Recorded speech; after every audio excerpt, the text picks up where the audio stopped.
Assalamualaikum warahmatullahi wabarakatuh. Mari kita bahas mulai dari soal bahasa ya. Nomor 1, libero. Libero itu pemain penjelajah.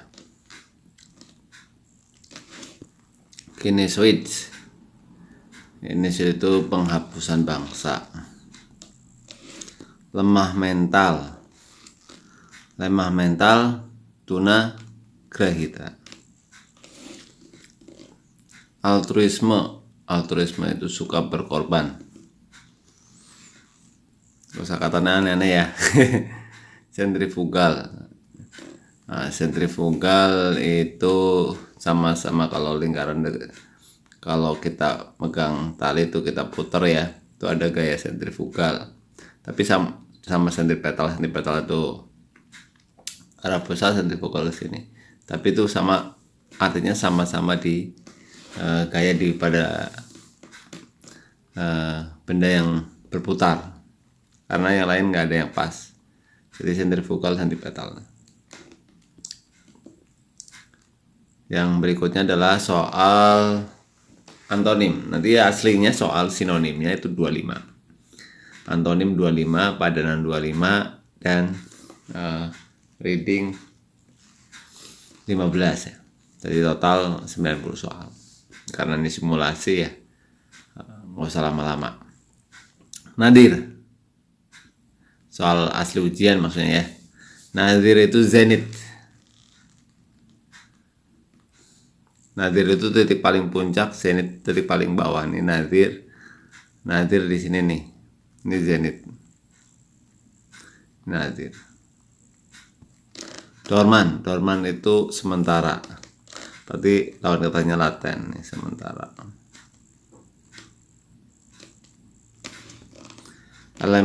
Elementarismik, sebagian berarti holistik ya, menyeluruh. Defektif itu rusak sebagian, berarti di sini lawan katanya utuh. Rusak sebagian.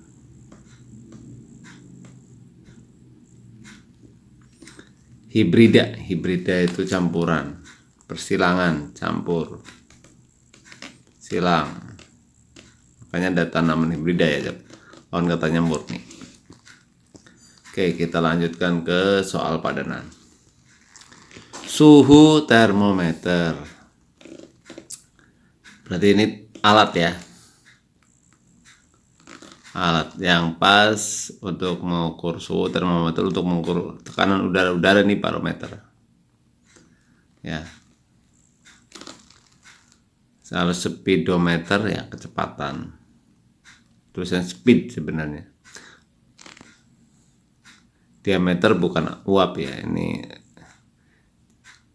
2 kalinya jari-jari, 2 kali jari-jari, atau garis tengah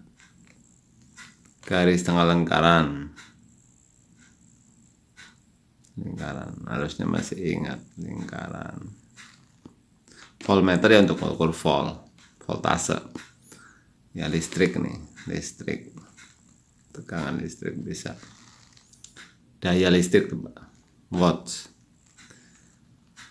Proyeksi, introyeksi ini yang kita pakai belakangnya, karena dari sisi hubungan kata itu nggak ada, jadi deduksi. Dah. Telepon bel, penemu penicillin Fleming.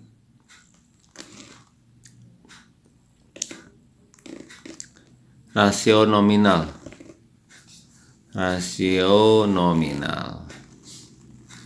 Jadi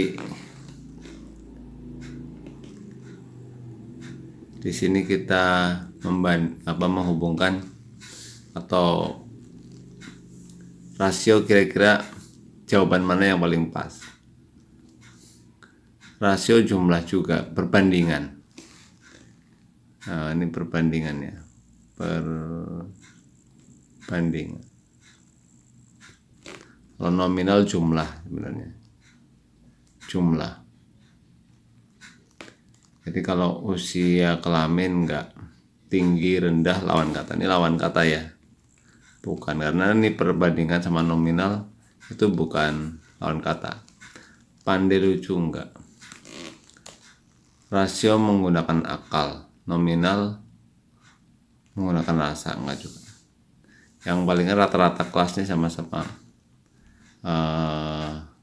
rata-rata kan menjumlahkan terus membandingkan juga ya.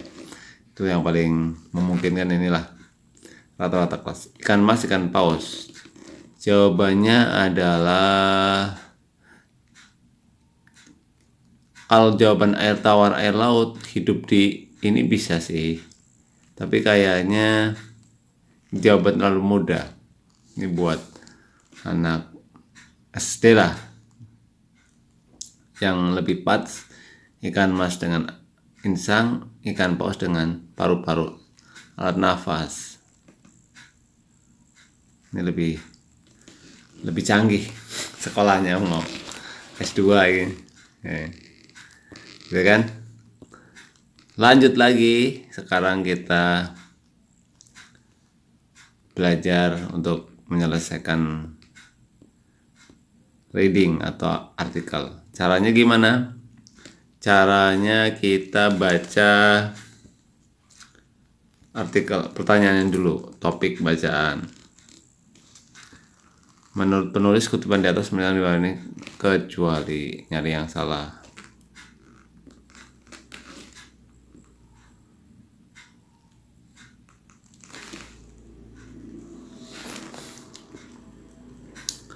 Kunci penentu keberhasilan yang dibutuhkan Indonesia agar dapat melompat menjadi negara berpendapatan tinggi. Kunci penentu, ya kan? Makna yang mendekati kata deflasi ada di paragraf 6 tadi. Ntar langsung ke paragraf 6 aja. Penekanan arti penting pengembangan sumber daya manusia Indonesia, pembangunan yang berdaya saing tinggi, ditunjukkan penulis secara eksplisit titik paragraf kecuali. Jadi di sini sumber daya manusia, bicara sumber daya manusia. Oke, baru kita baca nih. Kalau topik mau nggak mau biasanya baca secara keseluruhan, secara tepat maupun atas bawah lah minimal. Tapi karena ini kita udah jelas pertanyaannya udah dari mulai topik, pernyataan yang benar di bawah ini, kecuali, berarti mau nggak mau baca semua nih. Oke ya, anggap aja teman-teman udah baca, kita langsung bahas. Di sini dijelaskan bangsa Indonesia menghadapi 3 tantangan pembangunan utama. Itu langsung bisa kita tangkap. Kemungkinan ini jadi topik. 3 tantangan pembangunan utama, ya kan? Bisa jadi topik ini.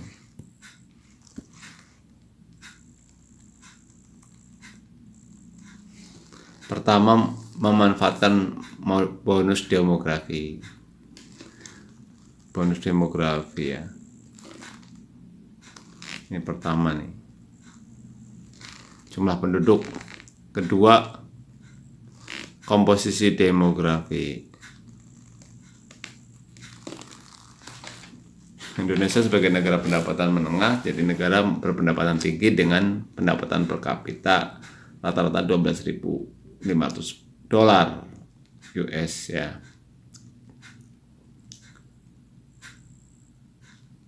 Kalau apabila pendapatan Indonesia kini 4.000 dengan laju pertumbuhan 7% setahun, sasaran 12.500 bisa dicapai dalam waktu 20 tahun. Waduh lama ya.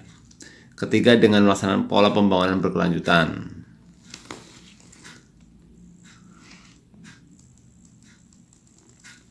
Mencakup bidang ekonomi, sosial, lingkungan secara serentak dapat dicapai sepeningkatan kesetaraan dengan keadilan non kemiskinan. Ya kan?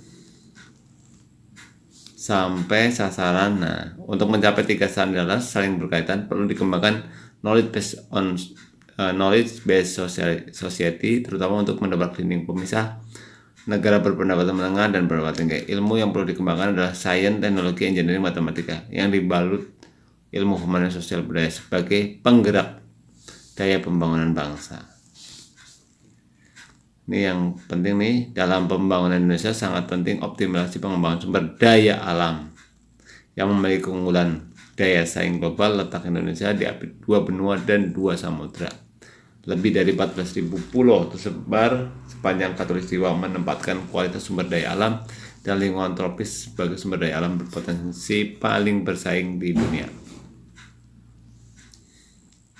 Jadi ini udah ngomong sumber daya alam.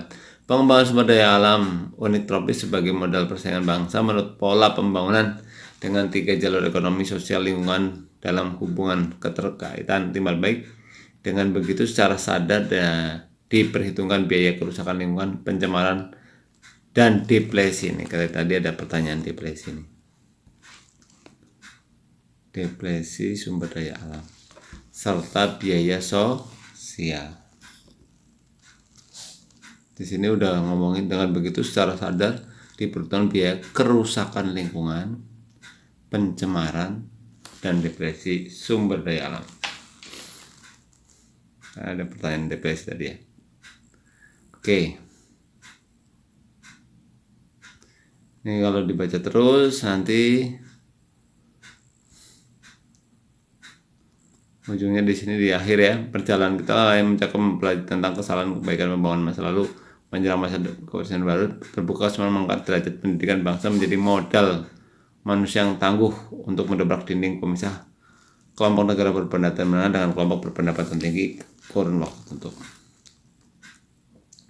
Jadi topik bacaan di atas tadi di paragraf pertama, bukan paragraf ya, di tulisan pertama atau paragraf pertama di sini. Oh ya, paragraf. Kalimat pertama. Terusnya kalimat bukan paragraf di sini. Ya, 3 tantangan pembangunan Indonesia. Kecuali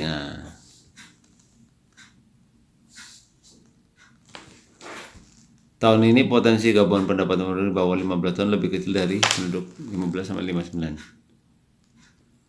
Tahun 2034 pendapatan per kapita Indonesia akan mencapai 12.000. Ya, sekarang tahun 2014 tambah 20 tahun. Ya, 34 benar. Tadi dibaca ya. Indonesia sederhana berkeadaan tanpa kemiskinan bisa capai pada tahun 2030 jika pembangunan berkelanjutan dilakukan secara serentak dalam bidang ekonomi, sosial, lingkungan. Nah, tadi ada di paragraf berapa, ada nggak nih?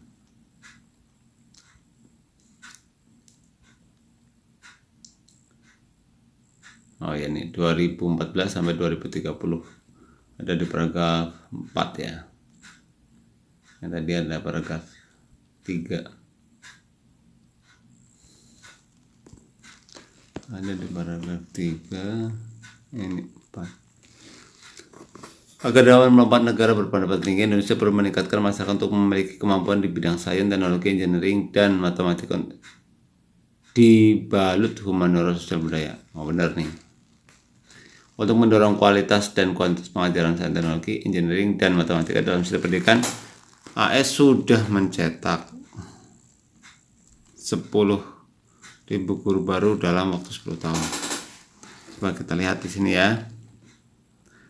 Di sini ada kata 10.000 guru nih. Nah, kita baca. Pada 2002, AS menguasai 20% manufaktur teknologi tinggi dunia. Namun dalam waktu 9 tahun, Cina mengatasi ketertinggalan. Dan pada tahun 2013 menguasai 24% dari total global. Ini merusakkan AS hingga dalam State of Union ini Presiden Obama di depan Kongres baru mencanangkan 10.000 guru baru. Baru mencanangkan 10.000 guru baru. Di sini disebutkan sudah mencetak, udah pasti salah kecualinya ya. Ini kecuali. Oke. Kunci penentu keberhasilan yang dibutuhkan Indonesia agar bisa melompat menjadi negara pendapatan tinggi. Jadi sumber daya alam boleh, tapi ujung-ujungnya ini benar-benar tapi bukan penentu utama. Sosial budaya beraneka pembangunan masyarakat berbasis. Nih, pembangunan masyarakat berbasis pengetahuan. Ya untuk memajukan karena sumber daya alamnya udah bagus, harus ditopang dengan faktor keunggulan kompetitif global. Ini ada di paragraf 10 ya. lebih tepatnya.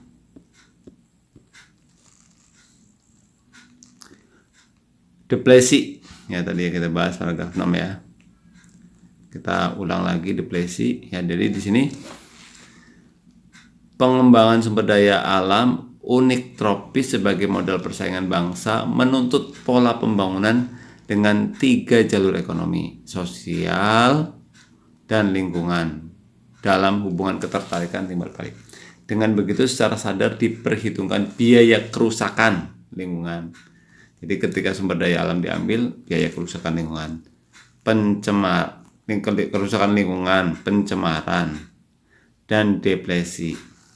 Jadi pasti nggak jauh-jauh dari kerusakan lingkungan, pencemaran, depresi. Kira-kira apa nih di sini? Pengurasan, penyalahgunaan, pemanfaatan, pelestarian, perusakan.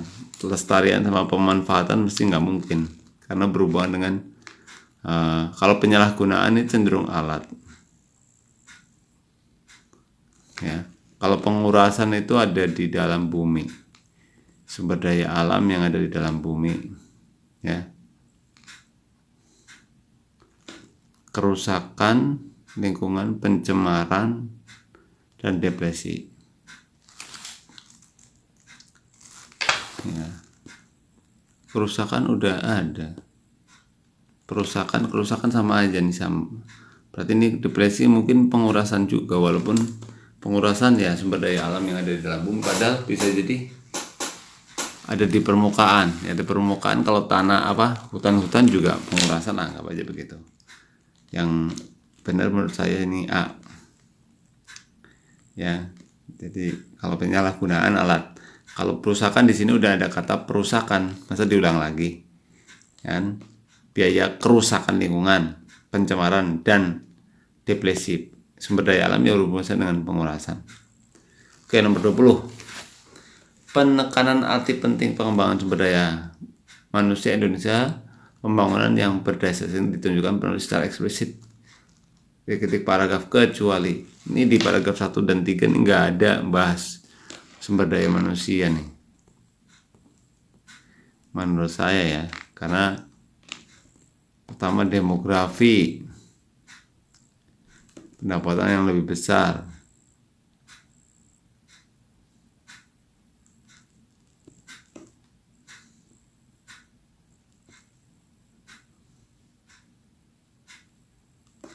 yang keempat sudah ada humaniora, matematika, udah ada bicara tentang ilmu pengembangan sains teknologi, berarti kan termasuk sumber daya manusianya di situ.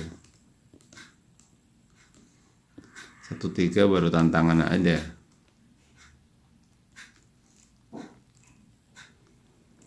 Coba ada lagi nggak? Paragraf 9 udah jelas, paragraf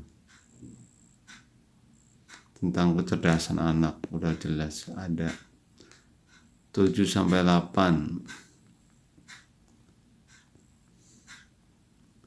suku bangsa